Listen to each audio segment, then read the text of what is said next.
Dialog sama di sini habiskan waktu gitu ya. Kenapa kita kemudian mengikuti Rasulullah Muhammad SAW? Satu hal, karena Rasulullah Muhammad SAW itu diutus untuk menjelaskan Al-Quran. Bil bayyinati waz zubur wa anzalna ilaika dzikr litubayyana linnas ma nuzila alaihim wa la'allahum yatafakkarun. Jadi Rasulullah Muhammad SAW diutus untuk menjelaskan isi Al-Quran. Penjelasan dari Rasulullah Muhammad SAW itulah yang disebut hadits. Itu satu. Tapi orang yang tidak berakal tidak sampai ke sana ya. Jadi ketika kemudian Rasulullah Muhammad SAW menjelaskan, apa kata Allah? Fattabi'uni, katakan kepada manusia, wahai Rasulullah Muhammad SAW, katakan kepada mereka, fattabi'uni, ikutlah kepadaku. Ajari manusia supaya semuanya ikut kepadamu. Ini perintah Allah. Nah sekarang mana perintah Yesus kepada Paulus? Agar Paulus memberitakan kepada seluruh umat manusia agar ikut kepada Paulus. Mana. Nggak ada. Tetapi faktanya orang-orang Kristen mengikuti perintah Paulus, membuktikan bahwa Kristen ini adalah penyembah Paulus. Yang tadi ya, yang koslet setelah Edis, si raja apa nih? Si raja Guguk, dengarkan. Ketika Anda mengatakan bahwasanya bukan darah betulan, bukan daging betulan, Anda lupa yang dicurahkan di tiang salib itu apa? Darah atau daging, iya kan?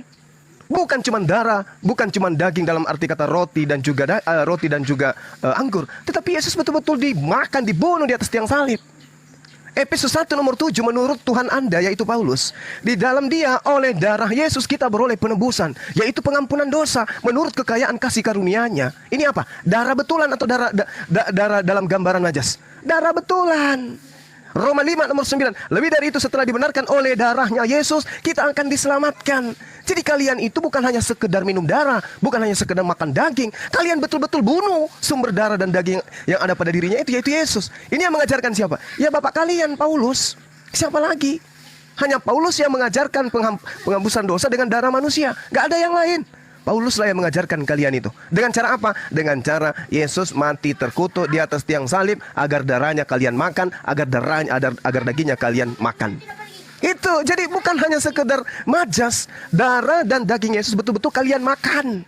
Dengan cara mengimani darahnya itu dipersembahkan di atas tiang salib. Efesus 1 nomor 7.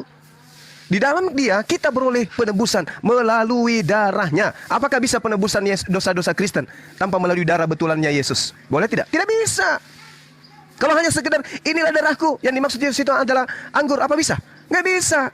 Jadi solusinya apa? Ya Yesus harus betul-betul dibunuh di atas tiang salib agar darahnya tercurahkan, agar dagingnya betul-betul dimakan. Itulah kalian. Andai saja kalian mengatakan roti, darah dan daging di situ hanya majas, yang dimaksud darah adalah roti, yang dimaksud daging darah adalah anggur, yang dimaksud roti daging adalah roti, maka Yesus tidak perlu mati kan? Tapi faktanya Yesus mati beneran. Yesus harus ditumpahkan darahnya bener-beneran. Itu artinya kalian kanibal. Dari mana ajaran ini Anda dapatkan? Dari mana tradisi pembunuhan manusia ini Anda dapatkan? Dari mana? Ya dari Bapak Paulus. Iblislah yang menjadi bapakmu dan kamu mau melakukan keinginan si iblis. Siapa iblisnya? Ya Paulus.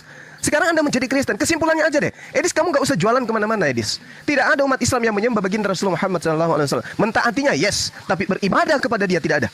Paham itu? Bedakan menyembah dan ibadah. Ibadah itu hanya kepada Allah.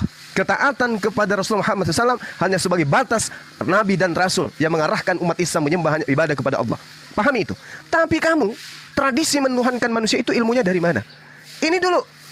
Ajaran menyembah anak Maria itu kamu dapat dari mana? Siapa yang mengajarkan Yesus itu adalah Allah? Siapa yang mengajarkan Yesus itu adalah Bapa? Siapa? Siapa yang mengajarkan Yesus itu adalah 1 dari 3? Siapa yang ngajarin? Kenapa kamu ikutin? Kenapa? Karena Paulus itu sejatinya adalah bapak kau. Dari buahnya kau bisa melihat dia, kata Yesus. Nah apa buahnya? Kalian mempertuhankan manusia. Itulah buktinya. Kalian menuhankan Paulus. Silakan teman-teman yang lain. Oke.